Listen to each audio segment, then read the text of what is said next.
Give me your second sons, and I may not have you gelded. So, give me your second sons and I may not have you gilded, which means कि अगर तुम मुझे अपने सैनिकों का समूह दे देते हो तो शायद मैं तुम्हें नपुंसक ना बनवाऊं। Hello everyone, welcome back to the channel. So आज के इस वीडियो में हम सीखेंगे English with the Game of Thrones. So the Game of Thrones is not just a fantasy, it's the reflection of the entire life, जहां दोस्ती एक पल में दुश्मनी बन जाती है और एक वचन पूरी दुनिया बदल देता है। So the story is about the families fighting for the throne, but in the end, it's not just about the crown. It's about the choices that define them. And आज के इस वीडियो में हम देखेंगे एक ऐसी क्वीन जो सिर्फ राज करना ही नहीं बल्कि इंसाफ करना भी चाहती थी। So in the Game of Thrones, either you rule with fire or you get burned. So what we are going to do in this particular video, I have taken a short clip from the Game of Thrones and उस clip में जितने भी dialogues होंगे, I'll translate all these dialogues in Hindi and I'll explain you all the dialogues so that whenever you are talking, whenever you are having your day-to-day conversations, you can use such lines. You will be able to translate your dialogues from Hindi to English or English to Hindi. This video is going to enhance your communication skills. And one more thing, if you think that this video is only for the beginners, so you're completely wrong. And see, if you already know English, still this video is going to help you a lot. But how? अगर आपको English आती भी है तो भी आप इस clip से देख सकते हो कि कैसे आप इंग्लिश बोल सकते हो smoothly, fluently and with expressions. So, if you want to learn English in the most fun and practical way, this video is for you. Without wasting time, let's start. Alright, so now let's start with the first dialogue we are having in this clip. I have a gift for you as well. Your life. Alright, so सबसे पहले, the first thing she says is, I have a gift for you as well, your life. I have a gift for you as well, your life. What does it mean? क्या मतलब होगा इसका? See, I have a gift for you as well का मतलब मेरे पास तुम्हारे लिए भी तोहफा है। मेरे पास तुम्हारे लिए भी एक तोहफा है और वो तोहफा क्या है? Your life, तुम्हारी जिंदगी, तुम्हारी जिंदगी। I have a gift for you as well, your life. क्या मतलब हुआ इसका? मेरे पास तुम्हारे लिए भी एक तोहफा है, तुम्हारी जिंदगी। ठीक है, let's say it again. I have a gift for you as well, your life. So मेरे पास तुम्हारे लिए भी एक तोहफा है, तुम्हारी जिंदगी। Let's write it, जिससे आपको और अच्छे से मीनिंग समझ आ जाए। तो जो हमारा सेंटेंस है वो है I have a gift for you as well, your life, which means मेरे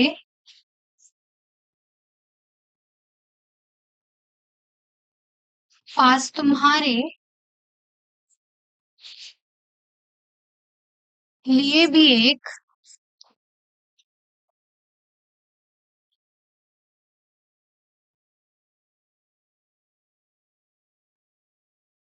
तोहफा है।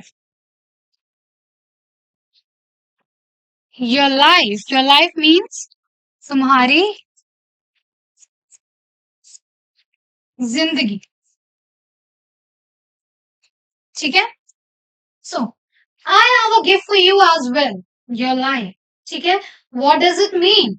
मेरे पास तुम्हारे लिए भी एक तोहफा है, तुम्हारी जिंदगी। ठीक है? Now let's see the next dialogue from the same clip. My life. And the life. Okay. Then he asks, my life, my life. My life means मेरी जिंदगी, मेरी जिंदगी। ठीक है? So my, मेरी, life, जिंदगी। So वो क्या पूछता है? My life, मेरी जिंदगी। ठीक है? So my life means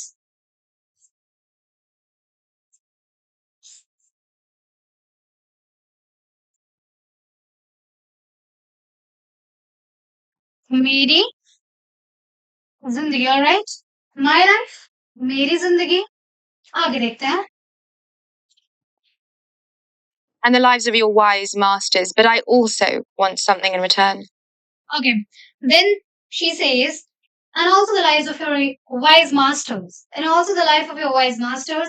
Now, what does it mean? And also the lives of your wise masters. का मतलब और तुम्हारे समझदार मालिकों की जिंदगियां भी और तुम्हारे समझदार मालिकों की जिंदगियां भी ठीक है and then she says but I also want something in return but I also want something in return का मतलब लेकिन मुझे भी बदले में कुछ चाहिए ठीक है लेकिन मुझे भी बदले में कुछ चाहिए तो हमारा पहला जो डायलॉग है यहाँ पे वो है and the lives of your wise masters और तुम्हारे wise means समझदार masters means मालिकों ठीक है और तुम्हारे समझदार मालिकों की जिंदगियां भी but I also want something in return लेकिन मुझे भी बदले में कुछ चाहिए ठीक है एक बार से लिख के देख लेता है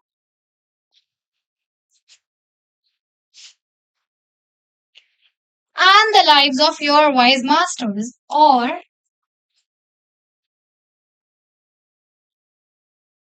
तुम्हारे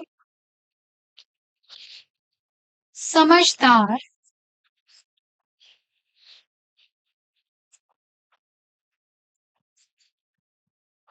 मालिकों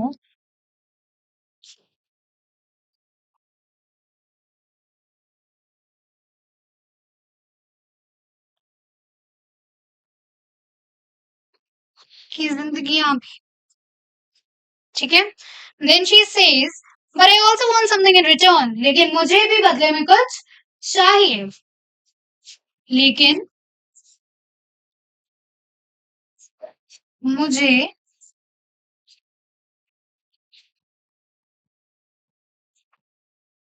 भी बदले में कुछ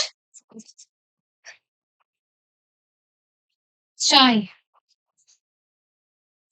ठीक है लेकिन मुझे भी बदले में कुछ चाहिए but I also want something in return तो एक बार ये दोनों डायलॉग्स देख लेते हैं in Hindi and English both so पहला सेंटेंस है हमारा and the lives of your young master of your wise masters and the lives of your wise master का मतलब और तुम्हारे समझदार मालिकों की जिंदगियां भी और तुम्हारे समझदार मालिकों की जिंदगियां भी दूसरा डायलॉग है हमारा but I also want something in return लेकिन मुझे भी बदले में कुछ चाहिए लेकिन मुझे भी बदले में कुछ चाहिए I hope this one is clear आगे देखते हैं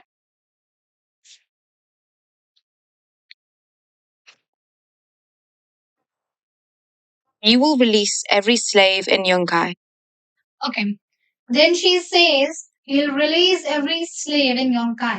ठीक है तुम योंकाई के सारे गुलामों को आजाद करोगे तुम योंकाई के सारे गुलामों को आजाद करोगे What does she say? You'll release every slave in Yonkai. You'll release every slave in Yonkai. It means तुम योंकाई के सारे slaves सारे गुलामों को आजाद करोगे ठीक है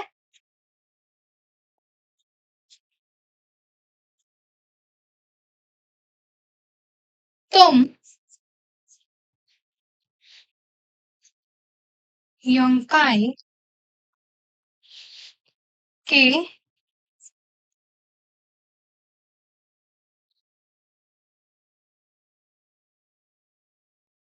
सारे गुलामों को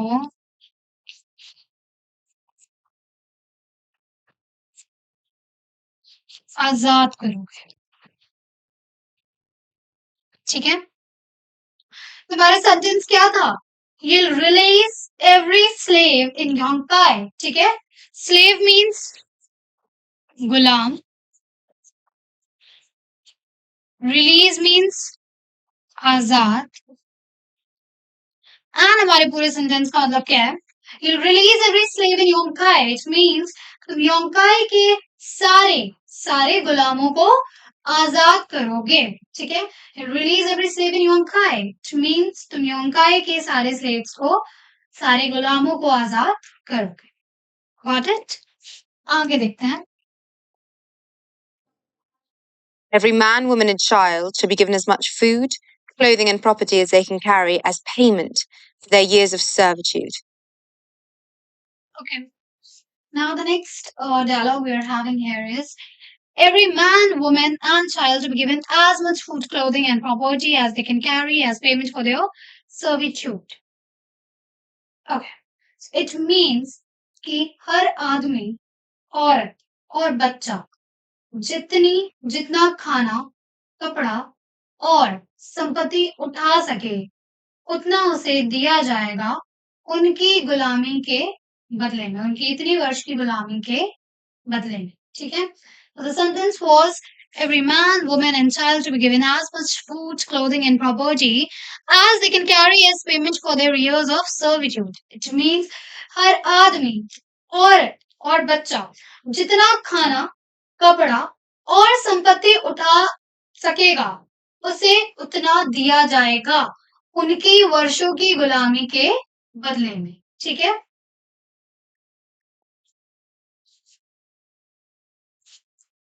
सो हर आदमी, औरत और बच्चा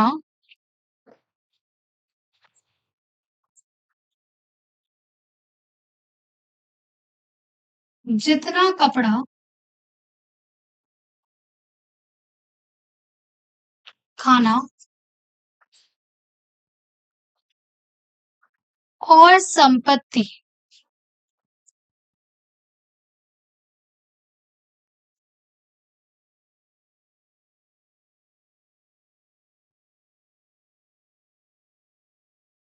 उठा सकेगा उतना उसे दिया जाएगा।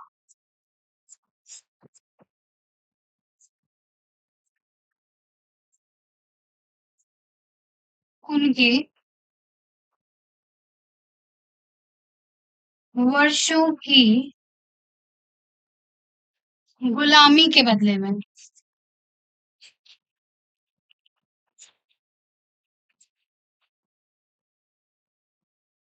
ठीक है, सो हमारा सेंटेंस क्या था? Every man, woman and child to be given as much food, clothing, and property as they can carry as payment for their years of servitude. Okay, what does it mean? It means कि हर आदमी, औरत और बच्चा जितना कपड़ा, खाना और संपत्ति उठा सकेगा उतना उसे दिया जाएगा उनके वर्षों की गुलामी के बदले में। ठीक है, every man, woman and child to be given as much food, clothing and property as they can carry as payment for their years of servitude. हर आदमी, औरत और बच्चा जितना कपड़ा, खाना और संपत्ति उठा सकेगा उसे उतना दिया जाएगा उनके वर्षों की गुलामी के बदले में। Got it? आगे देखते हैं। Reject this gift, and I shall show you no mercy. Okay, then she says, reject this gift or I shall show you no mercy. इस गिफ्ट को रिजेक्ट करो और मैं तुम्हें कोई भी दया नहीं दिखाऊंगी। रिजेक्ट दिस गिफ्ट और मैं तुम्हें कोई भी रहम या दया नहीं दिखाऊंगी। ठीक है, तो रिजेक्ट दिस गिफ्ट का मतलब अगर तुम इस गिफ्ट को, मतलब अगर तुम इस तोहफे को ठुकराते हो तो मैं तुम पे कोई भी दया नहीं करूंगी।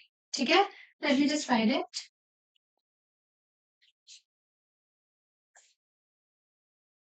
अगर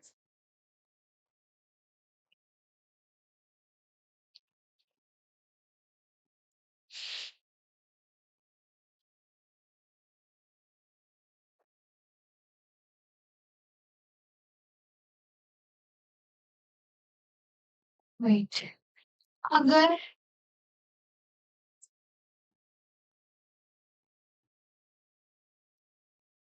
तुम इस तोहफे को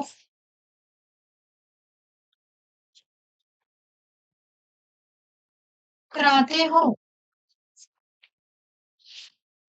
तो मैं तुम पे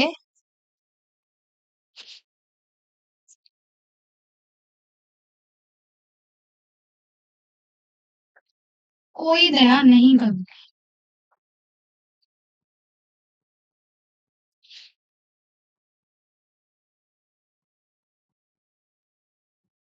उसके बाद this man says I'll slave you as well.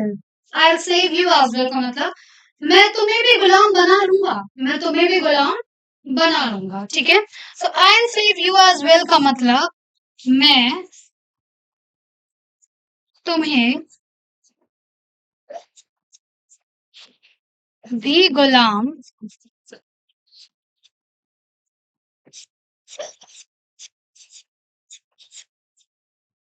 बना लूंगा, ठीक है। सो पहला क्या था हमारा सेंटेंस, रिजेक्ट दिस गिफ्ट और आई shall show you no mercy, ठीक है। रिजेक्ट दिस गिफ्ट और आई shall show you no mercy, इसका मतलब अगर तुम इस तोहफे को ठुकराते हो तो मैं तुम्हें कोई दया नहीं दिखाऊंगी। And then this man says कि I'll slave you as well. I'll slave you as well. मैं तुम्हें भी गुलाम बना लूंगा, ठीक है। तो ये थे हमारे दोनों sentences, reject this gift and I shall show you no mercy and slave you as well. अगर तुम इस तोहफे को ठुकराते हो तो मैं तुम पे कोई दया नहीं करूंगी, मैं तुम्हें भी गुलाम बना लूंगा। आगे देखते हैं। Slave of you as well. You swore me safe conduct. I did. Okay, then he says, you swore me safe conduct. It means तुमने मुझे सुरक्षित वापसी का वादा किया था। He swore me safe conduct का मतलब तुमने मुझे सुरक्षित वापसी का वादा किया था, ठीक है। सो हमारा सेंटेंस क्या है, You swore me safe conduct and इसका मतलब है तुमने मुझे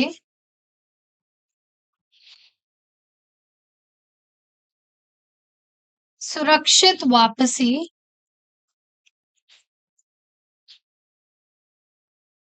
का वादा दिया था।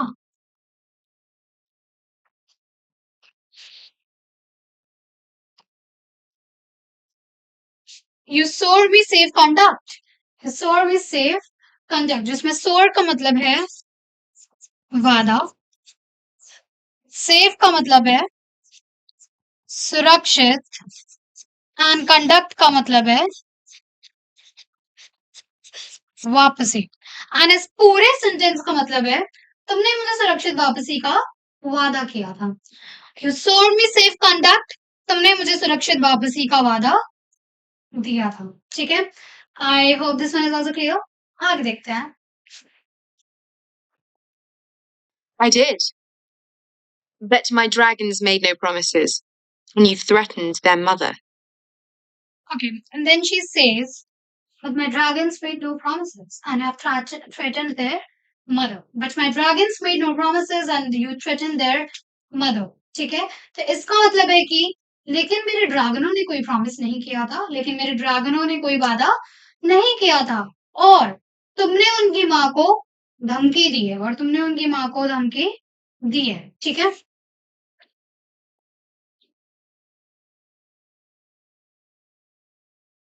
सो यहाँ पे थ्रेटेंड का मतलब धमकी। अगर आपको कभी भी धमकी वर्ड को इंग्लिश में बोलना, व्हाट विल यू से, थ्रेट, ओके, थ्रेट और थ्रेटन। नाउ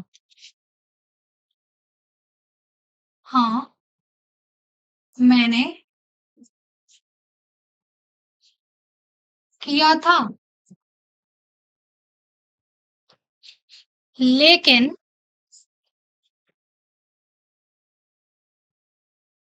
मेरे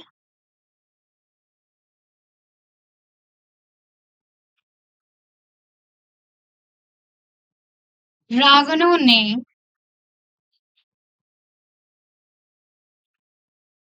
कोई वादा नहीं किया था,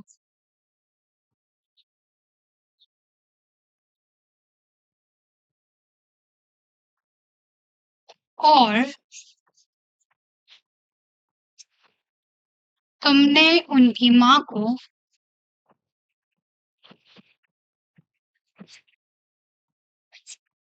धमकी दी है, ठीक है। सेंटेंस क्या है, आई डिड, हाँ मैंने किया, but my dragons made no promises, लेकिन मेरे ड्रैगनों ने कोई वादा नहीं किया था। and you threatened their mother, और तुमने उनकी माँ को धमकी दी है, ठीक है? I did, but my dragons made no promises, and you threatened their mother. हाँ मैंने किया था, लेकिन मेरे ड्रैगनों ने कोई वादा नहीं किया था, और तुमने उनकी माँ को धमकी दी है. Got it? आगे देखते हैं. He will. Man who fights for gold can't afford to lose to a girl. Alright. So what does he say? He will. He will. A man who fights for gold can't afford to lose to a girl. He will. A man who fights for gold can't afford to lose to a girl. It means वो लड़ेगा. एक आदमी जो सोने के लिए लड़ता हो, वो एक औरत से हारने का जोखिम नहीं उठा सकता. ठीक है? एक आदमी जो सोने के लिए लड़ता हो, वो एक औरत से हारने का जोखिम नहीं उठा सकता. ठीक है? Let me just write it again. Let me just write it in Hindi. Alright. So, sentence क्या है? He will. A man who fights for gold can't afford to lose to a girl. It means वह लड़ेगा. एक आदमी जो सोने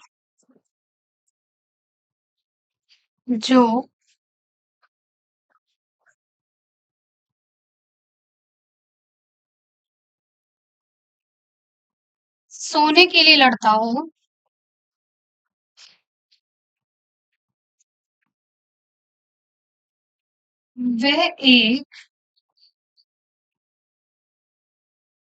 वह एक औरत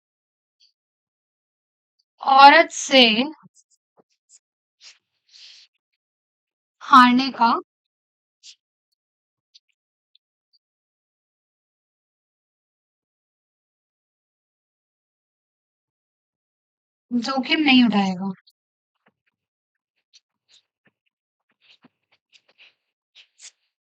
Alright. So, यहाँ पे हमारा सेंटेंस क्या था? He will. A man who fights for girl can't afford to lose to a girl. Who fights for gold can't afford to lose to a girl. It means कि वो लड़ेगा. एक आदमी जो सोने के लिए लड़ता हो, वो एक औरत से हारने का जोखिम नहीं उठा सकता. And I may give you my second sons. Okay, then he says, and I may give you my second sons. सबसे पहले जानते हैं कि second sons का क्या मतलब होता है. Second sons का मतलब जो भी आर्मी होती है उसको हम बोलते हैं. ठीक है? So I may you give my second sons. Second sons का mean मतलब सैनिकों का समूह. ठीक है? सैनिकों का समूह. So and I may give you my second sons का मतलब और मैं शायद तुम्हें अपनी सैनिकों का समूह दे दूं. ठीक है? और मैं शायद तुम्हें अपनी सैनिकों का समूह दे दूं. Which means second sons means the team of army. ठीक है? और मैं शायद तुम्हें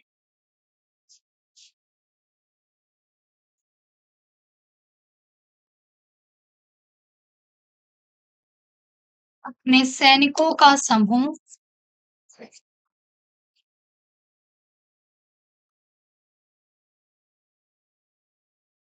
दे दूं. Alright? And I may give you my second sons. जिसमें second sons का मतलब होता है team of army. So he says, and I may give you my second sons, which means और मैं शायद तुम्हें अपनी सैनिकों का समूह दे दूं. ठीक है? And I may give you my second sons और मैं शायद तुम्हें अपने सैनिकों का समूह दे दूं. आगे देखते हैं. Give me your second sons, and I may not have you gelded. Okay. Then she says, give me your second sons or I may not have you gilded. सबसे पहले देखते हैं कि gilded word का क्या मतलब होता है. This word gilded means किसी को physically punish करना. ठीक है? किसी को physically punish करके powerless बना देना, important बना देना. ठीक है? Important बना देना. And now, what is the meaning of this entire sentence? Give me your second sons or may I not have you gilded. It means कि अगर तुम मुझे अपने सैनिकों का समूह नहीं दोगे या फिर सॉरी अगर तुम मुझे अपने सैनिकों का समूह दे देते हो तो शायद मैं तुम्हें नपुंसक ना बनवाऊं. गिल्डेड इन हिंदी इज नपुंसक, व्हिच मींस किसी को फिजिकली इतना पनिश कर देना कि वो पावरलेस हो जाए. ठीक है? सो अगर तुम मुझे अपने सैनिकों का समूह नहीं दे देते हो तो शायद मैं तुम्हें नपुंसक ना बनवाऊं।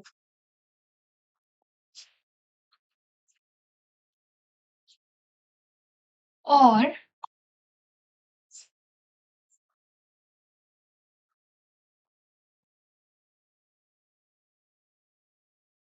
अगर तुम मुझे अपने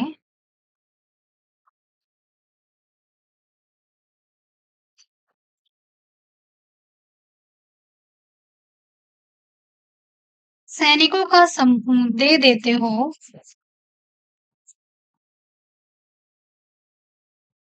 तो शायद मैं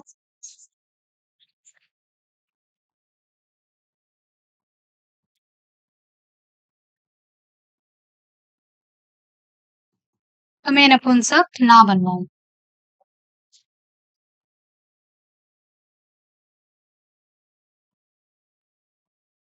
ठीक है। So give me your second sons and I may not have you gilded which means कि अगर तुम मुझे अपने सैनिकों का समूह दे देते हो तो शायद मैं तुम्हें नपुंसक ना बनवाऊं। ठीक है, आके देखते हैं। Take the gold. Take the gold. Take the gold का मतलब सोना ले लो, सोना ले लो। ठीक है, टेक द गोल्ड मीन्स सोना ले लो।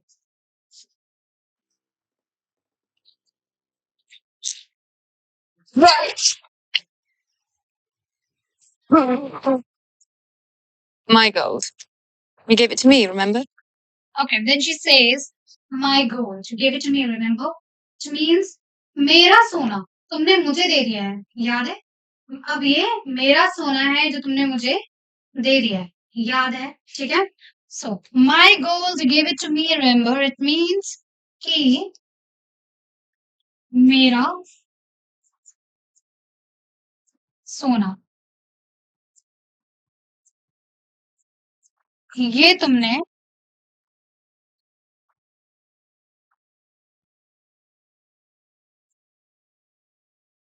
मुझे दे दिया है,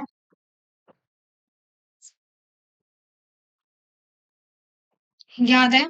ठीक है? So, मेरा सोना ये तुमने मुझे दे दिया है, याद है? ठीक है? So with this we are done with the particular clip of ours and I hope कि आपको सारे के सारे डायलॉग्स जो भी हमने ट्रांसलेशंस करे और जो भी मैंने आपको एक्सप्लेनेशंस दी वो समझ में आ गई होगी। And if you like the video then please इसको अपने दोस्तों के साथ शेयर करो, लाइक कर दो and subscribe our channel. And अगर आपको कोई भी मूवी है, कोई भी वेब सीरीज है जो आप सजेस्ट करना चाहते हो, you can do the same in the comment section below. And till then stay tuned. Thank you for watching.